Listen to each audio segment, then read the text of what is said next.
जय श्री राम।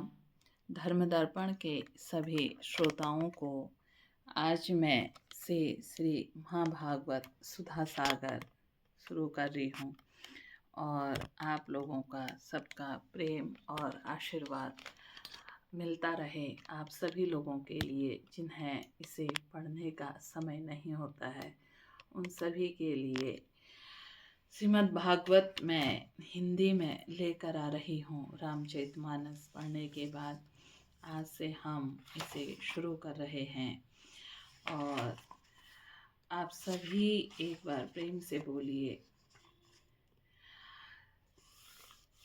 सियावर रामचंद्र की जय, पवन पुत्र हनुमान की जय। ओम नमो भगवते वासुदेवाय। श्रीमद् भागवत का महात्म्य पहला अध्याय हम शुरू करते हैं। देवर्षि नारद भक्ति से भेंट सच्चिदानंद स्वरूप भगवान श्री कृष्ण को हम नमस्कार करते हैं, जो जगत की उत्पत्ति, स्थिति और विनाश हेतु तथा आध्यात्मिक, आदि दैविक और आदि भौतिक तीनों प्रकार के तापों का नाश करने वाले हैं। जिस समय श्री सुखदेव जी का यज्ञोपवीत संस्कार भी नहीं हुआ था तथा लौकिक वैदिक कर्मों के अनुष्ठान का अवसर भी नहीं आया था, तभी उन्हें अकेले ही संन्यास लेने के लिए घर से जाते देखकर उनके पिता व्यास जी विरह से कातर होकर पुकारने लगे, बेटा बेटा तुम कहाँ जा रहे हो। उसी समय वृक्षों ने तन्मय होने के कारण श्री सुखदेव जी की ओर से उत्तर दिया, ऐसे सर्वभूत हृदय स्वरूप श्री सुखदेव मुनि को मैं नमस्कार करता हूँ। एक बार भगवत कथामृत का रसास्वादन करने में कुशल मुनिवर शौनक जी ने नैमिषारण्य क्षेत्र में विराजमान महामती सूत जी को नमस्कार करके उनसे पूछा। शौनक जी बोले, सूत जी, आपका ज्ञान अंधकार को नष्ट करने के लिए करोड़ों सूर्यों के समान है। आप हमारे कानों के लिए रसायन अमृत स्वरूप सार गर्भित कथा कहिए। भक्ति और ज्ञान वैराग्य से प्राप्त होने वाले महान विवेक वृद्धि किस प्रकार होती है तथा वैष्णव लोग किस तरह से इस माया मोह से अपना पीछा छुड़ाते हैं। इस घोर कलिकाल में जीव प्रायः आसुरी स्वभाव हो गए हैं। विविध कलेशों से आक्रांत इन जीवों को शुद्ध दैवी शक्ति संपन्न बनाने का सर्वश्रेष्ठ उपाय क्या है। सूत जी, आप हमें कोई ऐसा शाश्वत साधन बताइए जो सबसे अधिक कल्याणकारी तथा पवित्र करने वालों में भी पवित्र हो तथा जो भगवान श्री कृष्ण की प्राप्ति करा दे। चिंतामणि केवल लौकिक सुख दे सकती है और कल्प वृक्ष अधिक से अधिक स्वर्गीय संपत्ति दे सकता है, परंतु गुरुदेव प्रसन्न होकर भगवान योगी दुर्लभ नित्य बैकुंठ धाम देते हैं। सूची ने कहा, सोनक जी, तुम्हारे हृदय में भगवान का प्रेम है, इसलिए मैं विचार कर तुम्हें संपूर्ण सिद्धांतों का निष्कर्ष सुनाता हूँ, जो जन्म मृत्यु के भय का नाश कर देता है, जो भक्ति प्रवाह को बढ़ाता है और भगवान श्री कृष्ण की प्रसन्नता का प्रधान कारण है। मैं तुम्हें वह साधन बतलाता हूँ, उसे सावधान होकर सुनो। श्री सुखदेव जी ने कलयुग में जीवों के काल रूपी सर्प के मुख का ग्रास होने के त्रास का आत्यंतिक नाश करने के लिए श्रीमद् भागवत शास्त्र प्रवचन किया। मन की शुद्धि के लिए इससे बढ़कर कोई साधन नहीं। जब मनुष्य के जन्म जन्मांतर का पुण्य उदय होता है, तभी उसे इस भागवत शास्त्र की प्राप्ति होती है। जब सुखदेव जी राजा परीक्षित को यह कथा सुनाने के लिए सभा में विराजमान हुए, तब देवता लोग उनके पास अमृत का कलश लेकर आए। देवता अपना काम बनाने में बड़े कुशल होते हैं, अतः यहाँ भी सबने सुखदेव मुनि को नमस्कार करके कहा, आप यह अमृत लेकर बदले में हमें कथामृत दान दीजिए। इस प्रकार परस्पर विनिमय अदला बदली हो जाने पर राजा परीक्षित अमृत का पान करें और हम सब भगवत स्वरूप अमृत का पान करेंगे। इस संसार में कहाँ कांच और कहाँ महामूल्य मणि तथा कहाँ सुधा और कहाँ कथा।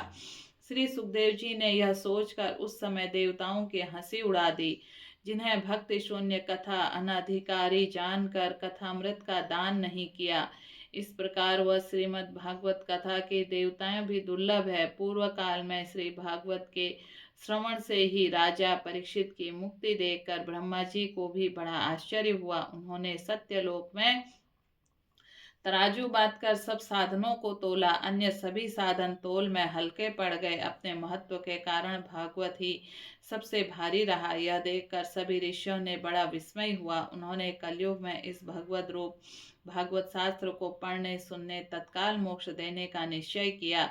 सप्ताह विधि से श्रवण करने पर यह निश्चय ही भक्ति प्रदान करता है। पूर्व काल में इसे दया परायण सनकादि ने देवर्षि नारद को सुनाया था। यद्यपि देवर्षि पहले ब्रह्मा जी के मुख से इसे श्रवण कर लिया था, तथापि सप्ताह श्रवण की विधि ने उन्हें सनकादि को ही बताई थी।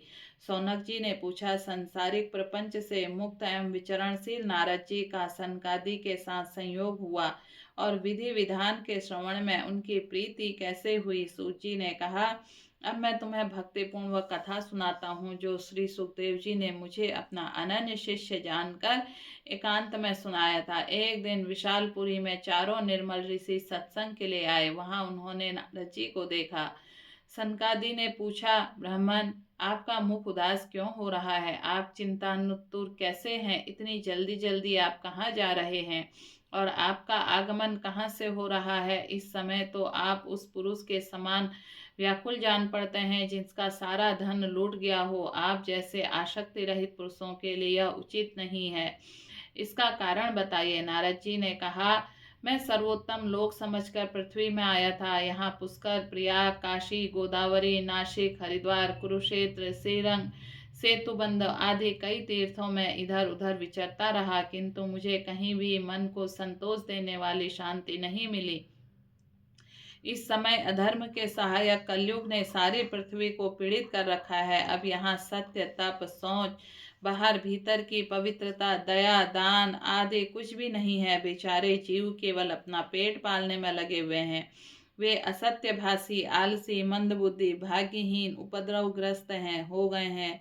साधु संतों के साधु संत कहे जाते हैं, वे पूरे पाखंडी हो गए हैं। देखने में तो वे विरक्त हैं, किंतु स्त्री धन आदि सभी का परिग्रह करते हैं। घरों में स्त्रियों का राज्य है। साले सलाहकार बने हुए हैं।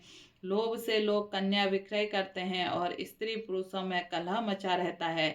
महात्माओं के आश्रम, तीर्थ और नदियों, यवनों, विधर्मियों का अधिकार हो गया है। उन दुष्टों ने बहुत से देवालय भी नष्ट कर दिए हैं। इस समय यहाँ पर कोई योगी है न सिद्ध, न ज्ञानी और न सत्कर्म करने वाला ही है। सारे साधन इस समय कलिरूप दावा नल से जलकर भस्म हो गए हैं। इस कलयुग में सभी देशवासी बाजारों में अन्न बेचने लगे हैं। ब्राह्मण लोग पैसा लेकर वेद पढ़ाते हैं। स्त्रियां वैश्यावृत्ति से निर्वाह करने में लगी हैं। इस तरह कलयुग दोष देखता है और पृथ्वी विचरता हुआ मैं यमुना जी के तट पर पहुंचा, जहां भगवान श्री कृष्ण की अनेकों लीलाएं हो चुकी हैं। मुनिवरों सुनिए, वहां मैंने एक बड़ा आश्चर्य देखा। वहां एक युवती स्त्री खिन्न मन से बैठी है। उसके पास दो वृद्ध पुरुष अचेत अवस्था में पड़े जोर जोर से सांस ले रहे थे। वह तरुणी उनकी सेवा करती हुई कभी उन्हें चेत कराने का प्रयत्न करती तो कभी उनके आगे रोने लगती थी। वह अपने शरीर रक्षक परमात्मा को दसों दिशाओं में देख रही थी। उनके चारों ओर सैकड़ों स्त्रियां उसे पंखा झल रही थी और बार बार समझाती जाती थी। दूसरा, यह सब चरित्र देखकर मैं कौतूहलवश उसके पास चला गया। मुझे देखकर वह युवती खड़ी हो गई और बड़े व्याकुल होकर कहने लगी। युवती ने कहा, अजय महात्मा जी, क्षण भर ठहर जाइए, मेरी चिंता को भी नष्ट कर दीजिए। आपके दर्शन तो संसार के सभी पापों को सर्वथा नष्ट देने वाला है। मैं आपके वचनों से मेरे दुख की भी बहुत कुछ शांति हो जाएगी। मनुष्य जब बड़ा भाग्य होता है तभी आपके दर्शन हुआ करते हैं। नारद जी कहते हैं, तब मैंने उस स्त्री से पूछा, देवी तुम कौन हो? यह दोनों पुरुष तुम्हारे क्या होते हैं और तुम्हारे पास ये कमल नयनी देवियां कौन हैं? हमें विस्तार से अपने दुख का कारण बताओ। युवती ने कहा, मेरा नाम भक्ति है। ये ज्ञान और वैराग्य नामक मेरे पुत्र हैं। समय के फेर से ये ऐसे जर्जर हो गए हैं। ये देवियां गंगा जी आदि नदियां हैं। ये सब मेरी सेवा करने के लिए आई हैं। इस प्रकार साक्षात देवियों द्वारा सेवित होने पर भी मुझे सुख शांति नहीं है। तपोधन, अब ध्यान देकर मेरा वृत्तांत सुनिए। मेरी कथा वैसे तो प्रसिद्ध है, पर फिर भी उसे सुनकर मुझे शांति प्रदान करें। मैं द्रविड़ देश में उत्पन्न हुई, कर्नाटक में बड़ी हुई, कहीं कहीं महाराष्ट्र में सम्मानित हुई, किंतु गुजरात ने मुझको बुढ़ापे में आ घेरा। वहां घोर कलयुग के प्रभाव से पाखंडियों ने मुझे अंग भंग कर दिया। चिरकाल तक यह अवस्था रहने के कारण मैं अपने पुत्रों के साथ दुर्बल और निस्तेज हो गई। अब जब मैं वृंदावन आई, तब से पुनः परम सुंदरी स्वरूपवती नवयुवती हो गई हूँ, किंतु सामने पड़े ये दोनों मेरे पुत्र थके मादे दुखी हो रहे हैं। अब यह स्थान छोड़कर अन्यत्र जाना चाहती हूँ। ये दोनों बूढ़े हो गए, इस दुख में दुखी हूँ। मैं तरुणी क्यों, ये दोनों मेरे पुत्र बूढ़े क्यों? हम तीनों साथ साथ रहने वाले हैं, फिर ये विपरीतता क्यों? होना तो यह चाहिए, माता बूढ़ी हो, पुत्र तरुण। इसी में आश्चर्यचकित चित्त अपनी से अवस्था पर शोक करती रहती हूँ। आप परम बुद्धिमान एवं योग निधि, इसका क्या कारण हो सकता है, बताइए। नारद जी ने कहा, साध्वी, मैं अपने हृदय से ज्ञान दृष्टि से तुम्हारे संपूर्ण दुख का कारण देखता हूँ। तुम्हें विषाद नहीं करना चाहिए, श्री हरि तुम्हारा कल्याण करेंगे।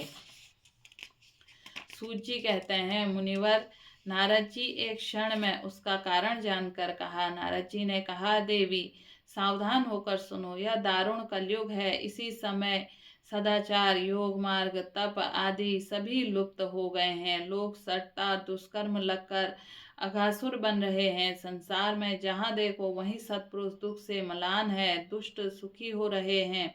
इस समय जिस बुद्धिमान पुरुष का धैर्य बना रहे, वही बड़ा ज्ञानी या पंडित है। पृथ्वी क्रमशः प्रतिवर्ष शेष जी के लिए भार रूप होती जा रही है। यह छूने योग्य है तो क्या देखने योग्य भी नहीं रह गई। इसमें कहीं मंगल दिखाई देता है। अब किसी के पुत्रों के साथ तुम्हारा दर्शन भी नहीं होता। विषयानुराग के कारण अंधे बने हुए जीवों को उपेक्षित होकर तुम जर्जर हो रही थी। वृंदावन के संयोग से तुम फिर नवीन तरुणी हो गई। अतः यह वृंदावन धाम धन्य है, जहाँ भक्ति सर्वत्र नृत्य कर रही है। परंतु तुम्हारे इन दोनों पुत्रों का यहाँ कोई ग्राहक नहीं है, इसलिए इनका बुढ़ापा नहीं छूट रहा है। यहाँ इनके कुछ आत्मसुख, भगवत स्पर्श जनित आनंद के प्राप्ति होने के कारण ये सोते जान पड़ते हैं। भक्ति ने कहा, राजा परीक्षित, इस पापी कलयुग में क्यों रहने दिया? इसके आते ही सब वस्तुओं पर सार न जाने कहाँ चला गया। करुणामय श्री हरि भी इस अधर्म को कैसे देखा जाता है? मुने, मेरा यह संदेह दूर कीजिए। आपके वचनों से मुझे बड़ी शांति मिली। नारद जी ने कहा, बाले, यदि तुमने पूछा है तो प्रेम से सुनो। कल्याणी, तुम्हें सब कुछ बताऊंगा, तुम्हारा दुख दूर हो जाएगा। जिस दिन भगवान श्री कृष्ण के इस भूलों को छोड़कर अपने परम धाम को पधारे, उसी दिन से यही संपूर्ण साधनों में बाधा डालने वाला कलयुग आ गया। दिग्विजय के समय राजा परीक्षित की दृष्टि पड़ने पर कलयुग दीन के समान उनको शरण में आया। ब्राह्मण के समान सारग्रही राजा ने यह निश्चय किया, इसका वध मुझे नहीं करना चाहिए, क्योंकि जो फल तपस्या, योग और समाधि से नहीं मिलता, कलयुग में वही फल श्रीहरि के कीर्तन से ही भली भांति मिल जाता है। इस प्रकार सारहीन होने पर भी उसे इस पर एक दृष्टि सारयुक्त देकर उन्होंने कलयुग में उत्पन्न होने वाले जीवों के सुख के लिए इसे रहने दिया था। इस समय लोगों के कुकर्म प्रवृत्त होने के कारण सभी वस्तुओं का सार निकल गया और पृथ्वी के सारे पदार्थ बीजहीन भूसी के समान हो गए हैं। ब्राह्मण केवल अन्न धनादि के लोभ बस घर घर जन जन तक भगवत की कथा सुनाने लगे हैं, इसलिए कथा का सार चला गया।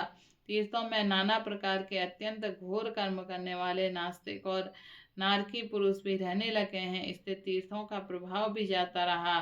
जिनका चित्त निरंतर काम, क्रोध, महान लोभ और तृष्णा से तपता रहता है, वे भी तपस्या का ढोंग करने लगे हैं।